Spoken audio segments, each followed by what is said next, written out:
राम नारायण राम। आजच्या काळात असं काय करावं की मुलांचं लक्ष ध्यान मेडिटेशन याकडे जावं ना की सोशल मीडियावरच्या फालतू गोष्टींकडे। आजकालची मुलं सोशल मीडियावर काय काय पाहतात आणि त्यात आपला मौल्यवान वेळ वाया घालवतात। म्हणूनच आपल्याला असं काहीतरी करावं लागेल की ज्यामुळे मुलांचं मन राम नारायण राम मध्ये लागेल आणि त्यांचं जीवन यशस्वी होईल। प्रत्येकाच्या आत एक मन असतं आणि त्या मनात दररोज सुमारे 50,000 विचार घोंगावत असतात। मग आपण स्वतःचे शत्रू का बनतो? आपण स्वतःला चुकीच्या मार्गावर वाईट दिशेने का नेत आहोत? आपण सगळे आपल्या मनाचे राजा आहोत। एखादा राजा मुद्दाम चूक करेल का हे ऐकूनही लाज वाटते। कोणताही राजा जाणून बुजून चुकीचं वागणार नाही। एक बाप कधीही आपल्या मुलाला त्रासदायक गोष्टी शिकवणार नाही। तो स्वतः दारू पिऊ शकतो, सिगारेट ओढू शकतो, पण तोच बाप कधीही आपल्या मुलाला ते करू देणार नाही। जेव्हा एका मुलासाठी एखाद्याला समज आहे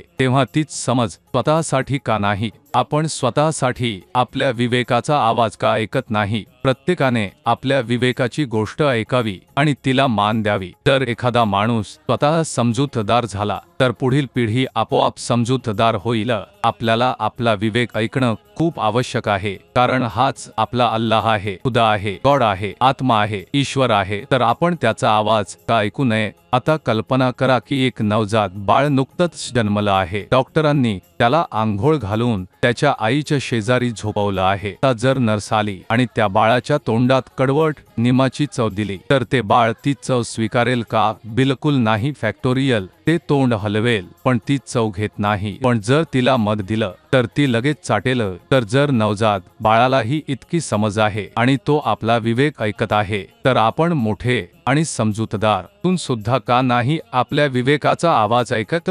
हा विवेक आणि चैतन्य आपल्याला योग्य जीवन जगण्याचा मार्ग दाखवतो। आपला हा विवेक वेळोवेळी आपल्याला जाग करतो। जेव्हा आपण काहीतरी चुकत असतो आपलं मन आणि विवेक फक्त चांगलं वाईट यातला फरकच सांगत नाही तर आपला पूर्ण विकास घडवण्यास मदत करतो। जर तुम्ही मनात वसलेला विवेक आणि चैतन्य ऐकाल तर तुम्हाला खरी ज्ञानाची अनुभूती होईल। जेव्हा तुम्हाला हे ज्ञान मिळेल तेव्हा यशाचा योग्य मार्ग तुमच्या समोर स्पष्ट दिसू लागेल आणि त्या मार्गावर चालून तुम्हाला सगळं मिळेल ज्याची तुम्ही कल्पनाही केली असेल। आकाशाने निसर्गाची निर्मिती केली, सृष्टीची निर्मिती केली आणि सृष्टीतूनच आपण निर्माण झालो। हे सगळं परस्परांशी जोडलेलं आहे। त्यांच्यामुळेच आपल्याला ऊर्जा मिळते, आपलं चैतन्य जागृत होतं आणि आपला विवेक तयार होतो। माणूस काहीही करतो ते योग्य की अयोग्य हे आपला विवेकच आपल्याला सांगतो। आपल्यामध्ये वसलेला हा विवेक म्हणजेच आपलं खरं मन आहे। तो आपल्याला सगळं सांगतो। आपण कधीही काही चुकीचं करत असलो तर तो